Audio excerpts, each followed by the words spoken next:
قطعاً اس بحث میں نہ پڑے کہ اللہ نے کس کو کتنا دیا ہے، کب دیا ہے، کیوں دیا ہے، وہ بڑا بے نیاز ہے۔ حسد آپ کو تباہ کرے گا۔ دنیا میں پہلا گناہ جو ہوا تھا وہ حسد تھا۔ ابلیس نے حضرت آدم سے حسد کیا، کہنے لگا میں بہتر ہوں، سرداری اس کو مل رہی ہے، یہ تو اللہ کو پتہ ہے نا کس کو دینی ہے۔ اور دنیا میں پہلا قتل حسد کی وجہ سے ہوا۔ حابیل قابیل کے درمیان حسد کا معاملہ تھا، خاتون کا نکاح اس سے کیوں ہو رہا ہے، مجھ سے ہونا چاہیے۔ حسد تباہی کرتا۔ آپ یقین کریں، یعنی دکاندار کے سامنے دوسری دکان پڑتی ہے، پریشان ہو جاتا ہے، وہ کہتا ہے میرا کیا بنے گا، لا حول ولا قوت الا باللہ العلی العظیم۔ یعنی تیرا کیا خیال ہے کہ تیرے حصے کی روٹی وہ کھا جائے گا؟ اتنا چھوٹا دل، یعنی تیرا موقف یہ ہے کہ تیرے حصے کا نصیب اس تک چلا جائے گا، یہ تیری خواہش ہے۔ ایک دوسرے کی کمزوریاں بیان کرنا، اس کا تو مال ہی ناقص ہے جی، اس کے تو پاس ہی کچھ نہیں، یہ تو کمزور لوگوں کا طریقہ ہے۔ میرے رسول کریم علیہ السلام گزر رہے تھے، پت جھڑ کا موسم تھا، خزاں کا موسم تھا، درختوں کے پتے جھڑ رہے تھے، صحابہ کو ساتھ لے کے حضور گزرے اور ایک درخت کی ٹہنی کو پکڑ کے حضور نے ہلایا۔ صحابہ فرماتے ہیں کہ چھم چھم اس کے پتے گرے، زمین پر ڈھیر لگ گیا۔ حضور نے فرمایا دیکھا تم نے کیا ہوا؟ حضور ہاں۔ فرمایا کتنی تیزی سے پتے جھڑے ہیں، صرف تنا رہ گیا ہے اور خالی ٹہنیاں رہ گئی ہیں، کوئی حسن بچا ہے؟ حضور نہیں۔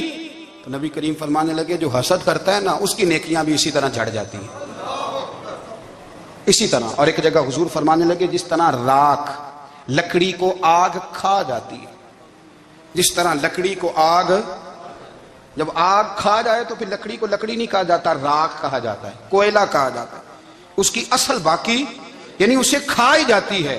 تو حضور علیہ السلام فرمانے لگے جس طرح آگ لکڑی کو کھا جاتی ہے، فرمایا اسی طرح حسد نیکیوں کو کھا جاتا ہے، نیکیاں رہتی نہیں۔ حسد کرنے والے کے پاس نیکیاں یعنی ان کی اصل شکل موجود، کبھی بھی حسد نہیں کریں۔ اللہ کی تقسیم ہے، جس کو چاہے جب چاہے جتنا چاہے عطا کرے۔ اور چوتھی بات میرے بھائی، کبھی بھی بغض نہ پیدا کریں۔ بغض والے لوگ بے سکون رہتے ہیں۔ بہت ساری کمزوریاں ہمارے اندر ہوتی ہیں نا، پھر اللہ ہماری روزی تو نہیں نہ بند فرماتا، یہ تو نہیں کہتا کہ زمین سے نکل جاؤ۔ اگر یہی والا معاملہ ہو جو ہمارا ہے کہ شادی پہ اس نے میرے ساتھ برا سلوک کیا تھا، اب ساری زندگی بغض رکھنا ہے۔ اگر یہی معاملہ فرشتے اللہ کی بارگاہ میں کہیں کہ یا اللہ اس نے فلانے دن شراب پی تھی، اب اس کو زمین میں نہیں رہنے دینا، نظام زندگی چلے گا؟ تو اگر اللہ ہمیں معاف کرتا ہے تو ہم بندوں کو معاف کیوں نہیں کرتے؟ آپ یقین کریں، اتنی لمبی عداوتیں، اتنا لمبا حسد، اتنا لمبا بغض، اتنا لمبا۔ حدیث میں نے پڑھی، میں حیران رہ گیا۔ میرے نبی کریم علیہ السلام نے فرمایا اپنی بیوی سے کبھی بغض نہ رکھنا، اگر اس کی ایک بات ناپسند ہو تو اسے چھوڑ کے وہ بات دیکھو جو تمہیں پسند ہے۔ میں اس حدیث کو پڑھ کے سوچنے لگا کہ کیا بیوی کا بھی بغض رکھتے ہیں لوگ؟ اب حضور نے کہا ہے تو اس کا مطلب ہے لوگ بیوی کا بغض بھی رکھتے ہیں۔ اب اس پر استدلال کر کے مجھے کہنا پڑے گا کہ سسرال والوں کا بغض بھی رکھتے ہیں، کہنا پڑے گا کہ بھائی کے سسرال والوں سے بھی بغض رکھتے ہیں۔ اس حدیث کی روشنی میں سمجھا کہ لوگ بھابھی کا بغض رکھتے ہیں، بغض، ورنہ عادتیں تو ہماری بھی کئی بری ہوتی ہیں۔ اگر عادات ایک وجہ بنے اختلاف کی تو عادتیں تو ہماری بھی کئی بری ہیں، لیکن ہم اپنی بری عادتوں سمیت اپنے آپ سے پیار کرتے ہیں، اور سامنے والے کی ایک بھی عادت بری ہو تو اس سے بغض رکھتے ہیں۔ بغض نہ پیدا کریں۔ میرے نبی پاک علیہ السلام نے فرمایا کچھ چیزیں تمہارے دین کو مونڈ ڈالیں گی، تباہ کر دیں گی، کاٹ دیں گی۔ حضور کون سی؟ فرمایا حسد، تکبر اور بغض، یہ تمہارے دین کو تباہ کر دیں۔